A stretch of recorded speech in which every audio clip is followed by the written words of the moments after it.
What is a greater perfection, to be caused to exist or to be uncaused? The Son is begotten of the Father, but all that the Father has is in the Son. And I think this is where it balances it. So there is a begottenness of the Son. So you're right, there is that order there. But all that the Father does is only done through the Son. So there's a greatness to the Son, a corresponding greatness in that all that is done is only done through the Son. And so I hold those two together. How can you hold that together, Samuel? Because how could everything that the Father does be through the Son if the Father, as a divine act, begets the Son? That can't be done through the Son, because the act itself of begetting has to be prior to the Son. It doesn't make any sense for it to say the Son is actually begetting himself. The Son is all that the Father is, except for being the Father. And so there is that uniqueness to the Father. But as I said, it is balanced by all that the Father does is only done through the Son.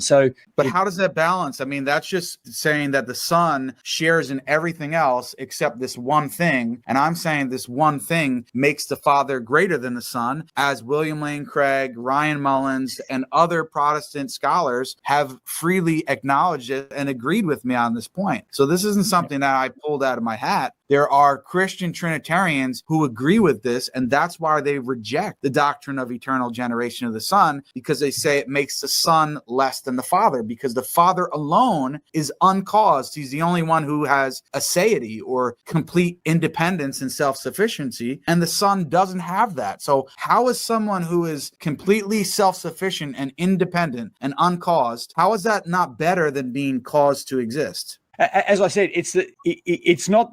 So the Father is absolutely the source. So we talk about, the Father is the head of the Son and the begetter. Absolutely, I agree with that. But my 2 points are that all that the Father has is in the Son. So the Son shares fully in that nature. And the Father only works through the Son. So he doesn't work independent of the Son. And so there is that equality that comes with him, in that all of his actions are only through the Son. And that's the answer that the Bible gives. I'm not interested in the Son sharing on other things. That could all be very well true. But this one thing that the Father has, which is being uncaused, is it better to be uncaused than being caused? You're not saying yes or no. Yeah.